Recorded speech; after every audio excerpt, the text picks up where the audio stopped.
Donc on est dans des structures très traditionnelles au niveau du King's Indian et du système Joe Bava London. Et là, quel premier coup est différent d'habituellement, c'est qu'on va pousser notre pion ici en E4 au lieu de le mettre en E3, qui est évidemment comme notre pyramide de pions qu'on veut habituellement au niveau des systèmes de Londres ou du Joe Bava London. Là ici, qu'est-ce qu'on va faire? On vient pousser notre pion ici en E4. Si l'adversaire répond en D6 au lieu de roquer par exemple, c'est là où on peut venir mettre notre piège en place. Comment cela va fonctionner? On pousse une deuxième fois notre pion ici. Encore une fois, on ne respecte pas 100% les principes de base de l'ouverture. On a des pièces qui ne sont pas nécessairement développées. On a poussé deux fois le même pion, mais ce n'est pas très grave, c'est un piège. Donc on aime ça des fois sortir un petit peu des classiques. Ici, si votre adversaire vient vous prendre, on échange les pions et on attaque évidemment à tempo le cavalier. Qu'est-ce qui va arriver dans 80-90% des cas? Votre adversaire va venir échanger les dames ici, donc sur la colonne D, pour reprendre avec la tour. Très important de venir contrôler cette colonne avec la tour dans le cadre spécifique de ce piège-là. Et c'est ici que le piège va se refermer sur notre adversaire. Qu'est-ce qu'il va faire habituellement? Votre adversaire va venir mettre son cavalier en H5. Pourquoi? Car il va attaquer le fou ici, donc veut replacer son cavalier et veut attaquer une pièce en même temps. Et vous ici, le coup qui va faire toute la différence dans ce piège, cavalier D5. Pourquoi? On vient indiquer à notre adversaire qu'on protège le fou fondamentalement, mais surtout qu'on envisage de faire une fourchette ici, évidemment, avec le pion en C7 qui va être visé pour venir faire une fourchette au niveau de la tour et du roi. Donc, qu'est-ce qu'on veut faire à ce niveau-là? Dans le fond, il y a deux choses. Je vais vous montrer deux lignes. La première, votre adversaire ignore l'attaque tout simplement, n'a pas vu qu'elle allait avoir une fourchette au niveau du pion C7.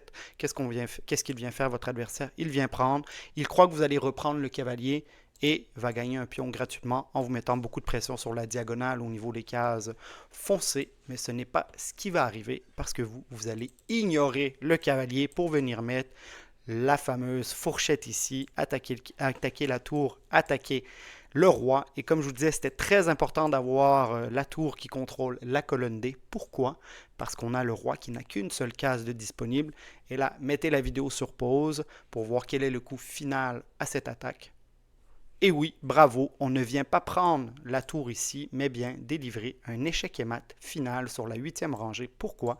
Parce qu'il n'y a aucune pièce, évidemment, pour protéger le roi et le roi n'a aucune case accessible.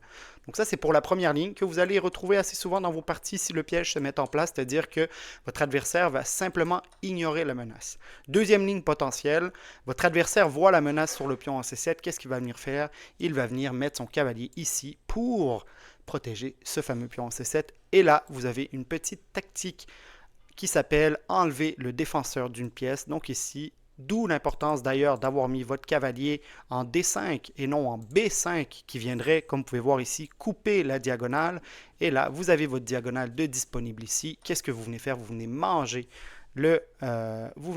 ici le cavalier qui protégeait la case C7. Si votre adversaire est un petit peu en panique, il va essayer de trouver des moyens de sortir son roi, donc peut-être se mettre face à des vis-à-vis ou des choses comme ça, et là évidemment c'est facile parce qu'en plus vous avez gagné des pièces. Sinon, qu'est-ce qui va arriver? C'est que votre adversaire va manger tout simplement le fou et vous faites exactement la même stratégie. Vous revenez faire une fourchette ici, donc encore une fois au niveau de la tour et du roi. Le roi va être obligé de bouger et vous venez délivrer l'échec et mat final après, encore une fois, une dizaine de coups environ. Donc, voici pour le piège au niveau du King's Indian avec l'ouverture Joe Bava London. J'espère que ça va vous aider à gagner des tonnes de parties. Je vous dis à très bientôt, les fous d'échecs.